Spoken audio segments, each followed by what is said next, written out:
transcending ego, that Buddha episode. Now it's a common story. We often talk about it to seekers and they get great illumination from it. Why? Because it gives us a touch of what does this impersonality mean. Impersonality everybody wants.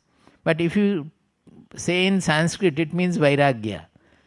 Vairagya means dispassion, we translate in English. So nobody wants Vairagya. But everybody, all the managers will run after impersonality. But if you say that it is same as Vairagya, oh, it is for after 60, after 70 years, when I don't get any more re-employment, then only I will try for it. But truly speaking, Vairagya means impersonality.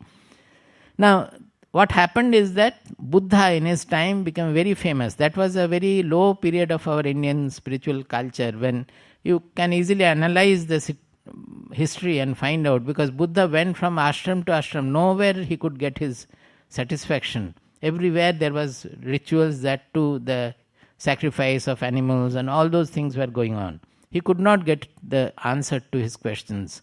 So finally he sat in meditation and got his reply. Like that his life was. So he became very famous in his lifetime, that many people were offering their land for putting up ashrams, and he became quite known.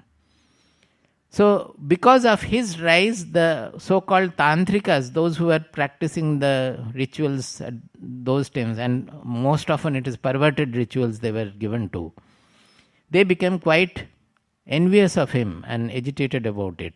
So one day a famous tantrika who was quite famous before Buddha arrived, he came to him and started abusing him left and right, because he lost his prominence because of Buddha's rise.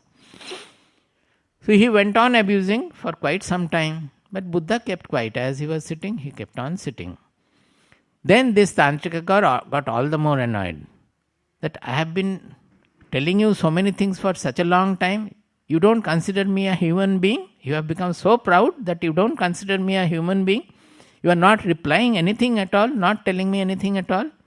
See, this thing happen in family affairs also, is it not? So one person is shouting, the other person does not react in a then the other person gets more annoyed by that, because they want a certain reaction to come from the other person.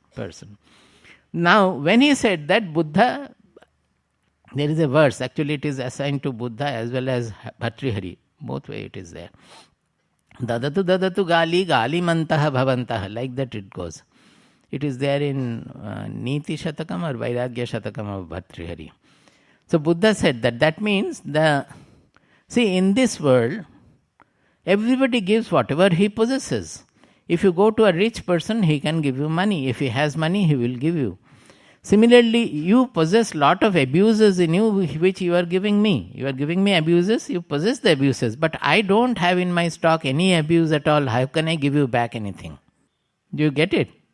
Now, what happens in our case? The moment somebody says something wrong, not even abuses, something wrongly they malign us or condemn us, immediately we start shouting more than the other person. Is it not so? That means we are losing our self-seatedness by a simple somebody speaking wrongly about us.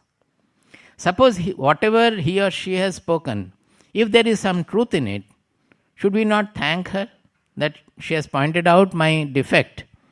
And I would like to become a good person, so I would like to correct my defect. If she has pointed out the defect, I should be happy. I should thank her for pointing out the defect. Suppose whatever she is saying, there is no truth in it, then why should we bother about it? It is his business or her business. Why should I bother about it? Is it not so? Can we not take such a point of view? This is the wise knowledge point of view. That if there is no truth in what the other person is saying, it is not necessary that I fight back or I return any abuse or anything like that.